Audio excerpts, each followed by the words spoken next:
नीरू, मैं सतलोक से चलकर आपके लिए ही तो आया हूँ। ये सत्य कहानी आज से लगभग 600 वर्ष पहले की है, जब ज्येष्ठ मास की पूर्णमासी सन 1398 के दिन काशी शहर में एक अष्टानंद नामक ऋषि, जो स्वामी रामानंद ऋषि जी के शिष्य थे, काशी शहर से बाहर बने लहर तारा तालाब के स्वच्छ जल में स्नान करने के लिए प्रतिदिन की तरह गए। सुबह ब्रह्म मुहूर्त का समय था। ऋषि अष्टानंद जी ने लहर तारा तालाब में स्नान किया।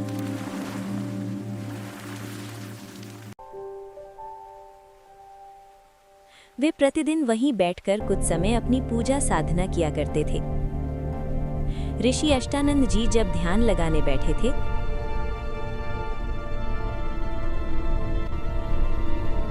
उसी समय उनको आकाश से एक प्रकाश पुंज नीचे की ओर आता दिखाई दिया।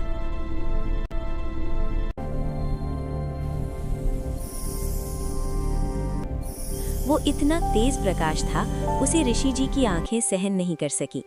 प्रथम बार परमेश्वर के प्रकाश को देखने से अष्टानंद ऋषि की आंखें बंद हो गईं। अष्टानंद ऋषि को बंद आंखों में परमेश्वर का शिशु रूप दिखाई दिया।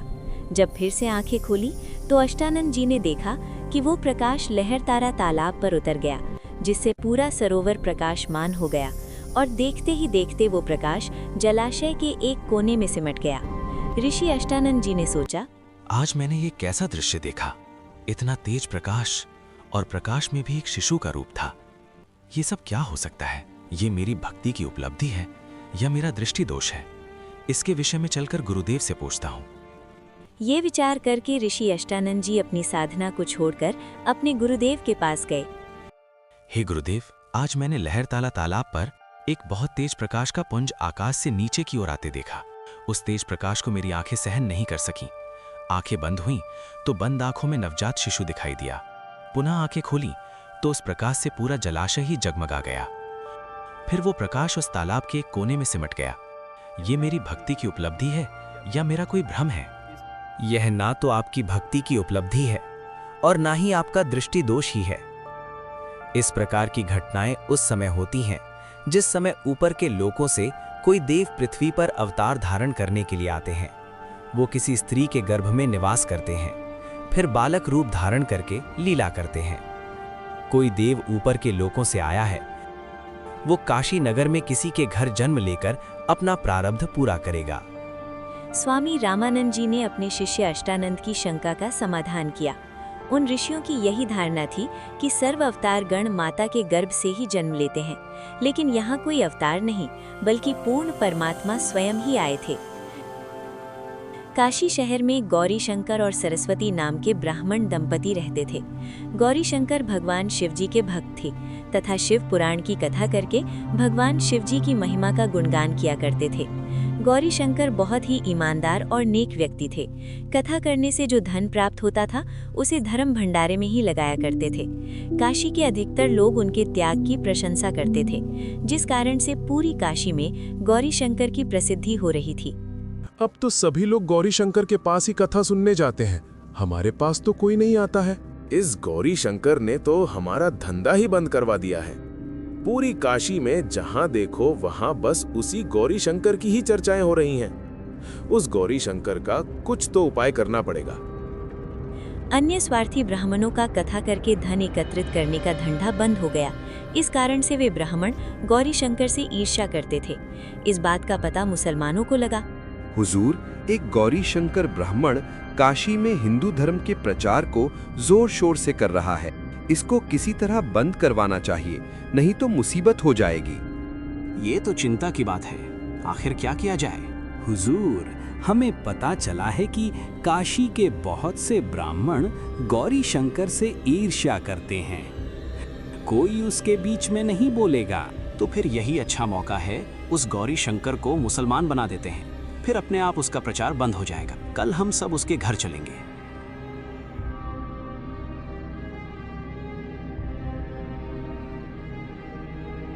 इस बात का लाभ मुसलमानों ने उठाया। उन्होंने अपना झूठा पानी गौरी शंकर व सरस्वती के घर के अंदर सभी वस्तुओं पर तथा उन दोनों के ऊपर भी छिड़क दिया और आवाज लगा दी, आज से गौरी शंकर और सरस्वती दोनों मुसलमान बन गए हैं। आज से इन दोनों के नाम नीरू तथा नीमा रखे जाते हैं। अन्य स्वार्थी ब्राह्मणों को पता चला तो उनका दाव लग गया। उन्होंने तुरंत ही ब्राह्मणों की पंचायत बुलाई। भाइयों, गौरी शंकर और सरस्वती दोनों मुसलमान बन गए हैं। अब इनका ब्राह्मण समाज से कोई नाता नहीं रहा है। इनका गंगा में स्नान करने, मंदिर में जाने तथा हिंदू ग्रंथों को पढ़ने पर प्रतिबंध लगाया जाता है और इन दोनों को यहाँ से निकाला जाता है।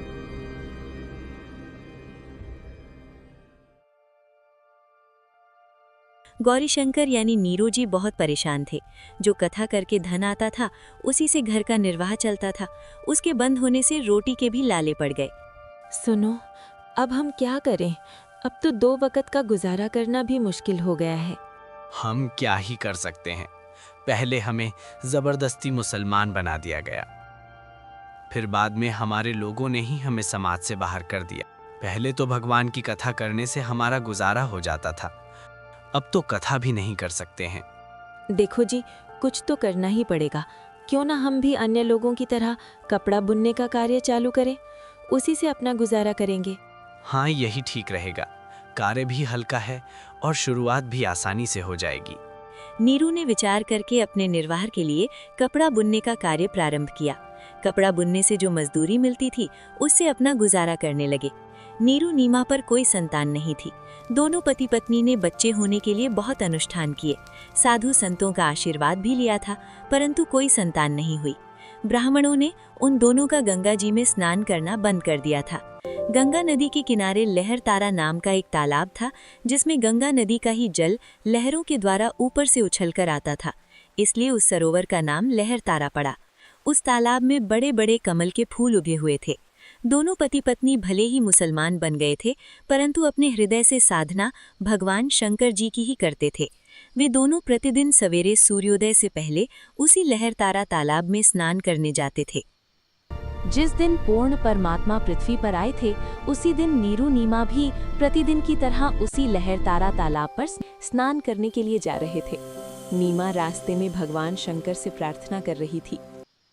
हे शंकर भगवान, आप अपने दासों को भी एक बच्चा बालक दे दो। आपके घर में क्या कमी है प्रभु? हमारा भी जीवन सफल हो जाएगा।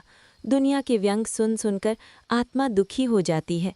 हे भगवान, मुझ पापिन से ऐसी कौन सी गलती हुई है जिस कारण से मुझे एक बच्चे का मुख तक देखने को तरसना पड़ रहा है? हमारे पापों को क्षमा करो प्रभु, हमें भी एक बालक दे दो। ये कहकर नीमा फूट फूट कर रोने लगी। तब नीरू ने धैर्य दिलाते हुए कहा, नीमा, हमारे भाग्य में संतान नहीं है। यदि भाग्य में संतान होती तो प्रभु शिव अवश्य प्रदान कर देते। आप रो रो कर अपनी आंखें और खराब कर लोगे। बालक हमारे भाग्य में है ही नहीं, जो वृद्ध अवस्था में हमारी उंगली पकड़ लेता। आप मत रो, आपका बार बार रोना मेरे से देखा नहीं जाता। ये कहकर नीरू की आंखें भी भर आईं। इसी तरह प्रभु की चर्चा व बालक प्राप्ति की याचना करते हुए उसी लहरतारा तालाब पर पहुंच गए। पहले नीमा ने स्नान किया।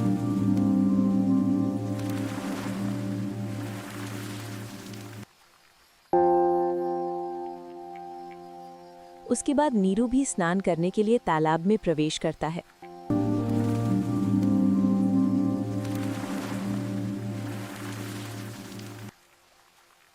नीमा तालाब पर उस कपड़े को धोने के लिए गई जिसे पहनकर स्नान किया था।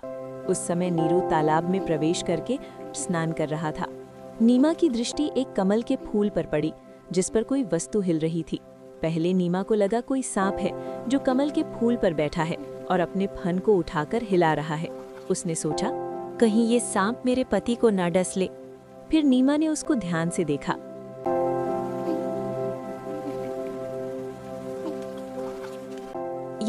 ये कोई सांप नहीं, ये तो कोई बालक है जो कमल के फूल पर लेटा है और अपने पैरों को हिला रहा है। देखना जी, देखना, वहाँ एक छोटा बच्चा कमल के फूल पर लेटा है। जल्दी उसे उठाओ, कहीं वो जल में डूब ना जाए। नीमा, बच्चों की चाह ने तुझे पागल बना दिया है। अब तो तू सच में पागल हो गई है। अब तुझे जल में भी बच्चे दिखाई दे रहे हैं। मैं सच कह रही हूँ। देखो, वो रहा कमल के फूल पर। देखो देखो, सचमुच बच्चा कमल के फूल पर है। नीमा की आवाज में परिवर्तन व अधिक कसक देखकर नीरू ने उस ओर देखा जिस ओर नीमा हाथ से संकेत कर रही थी।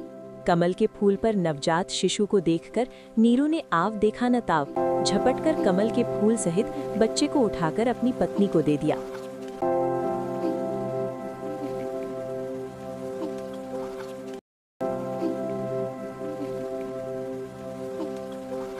हे भगवान शंकर जी, आज ही मैंने हृदय से पुकार की थी और आपने मेरी पुकार सुन ली। आपका बहुत बहुत धन्यवाद।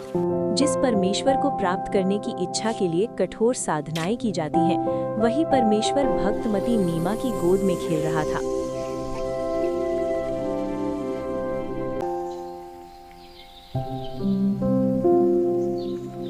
नीरू ने सोचा, यदि हम इस बच्चे को नगर में ले जाएंगे तो नगरवासी हम पर शक करेंगे, सोचेंगे कि ये किसी के बच्चे को चुरा कर लाए हैं। नीमा, इस बच्चे को यहीं छोड़ दे, इसी में अपना हित है।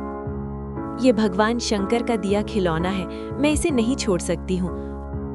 देखो नीमा, यदि नगरवासी हमसे पूछेंगे कि इस बच्चे को कहाँ से लाए हो, तो हम कहेंगे लहरतारा तालाब में कमल के फूल पर मिला है। हमारी बात पर कोई भी विश्वास नहीं करेगा। हो सकता है वे हमें नगर से भी निकाल देंगे और बच्चे को भी छीन लेंगे। मैं इस बच्चे को नहीं छोड़ सकती हूँ। मैं इस बच्चे के बिना नहीं जी पाऊंगी। नीमा, जिद ना कर, छोड़ दे इस बालक को यहीं, वरना हम पर और भारी मुसीबत आ सकती है। मैं इस बालक के साथ देश निकाला भी स्वीकार कर लूंगी, परंतु मैं इस बच्चे को नहीं त्याग सकती। मैं अपनी मृत्यु को भी स्वीकार कर लूंगी। नीमा का हठ देखकर नीरू को क्रोध आ गया। नीरू की आंखों में आंसू थे। उसने कभी भी नीमा पर हाथ नहीं उठाया था। नीमा, छोड़ दे इस बालक को यहीं पर, नहीं तो मैं तुझे थप्पड़ मार दूंगा। मैंने आज तक तेरी किसी भी बात को मना नहीं किया है, ये जानकर कि हमारे कोई बच्चा नहीं है, लेकिन तू मेरे नम्र स्वभाव का गलत लाभ उठा रही है। आज मेरी स्थिति को ना समझकर अपने हठी स्वभाव से मुझे कष्ट दे रही है। नीमा, इस बच्चे को यहीं छोड़ दे, वरना आज मैं तेरी बहुत पिटाई करूंगा। उसी समय नीमा के सीने से चिपके बालक रूप में परमेश्वर कबीर जी बोले, नीरू, मुझे घर ले चलो, आप पर कोई आपत्ति नहीं आएगी। नीरू, मैं सतलोक से चलकर आपके लिए ही तो आया हूँ। नवजात शिशु के मुख से ये वचन सुनकर नीरू डर गया। हे भगवान, कहीं ये कोई देव या पितर या कोई सिद्ध पुरुष ना हो और कहीं मुझे शाप ना दे दे। इस डर से नीरू कुछ नहीं बोला और घर की ओर चल पड़ा।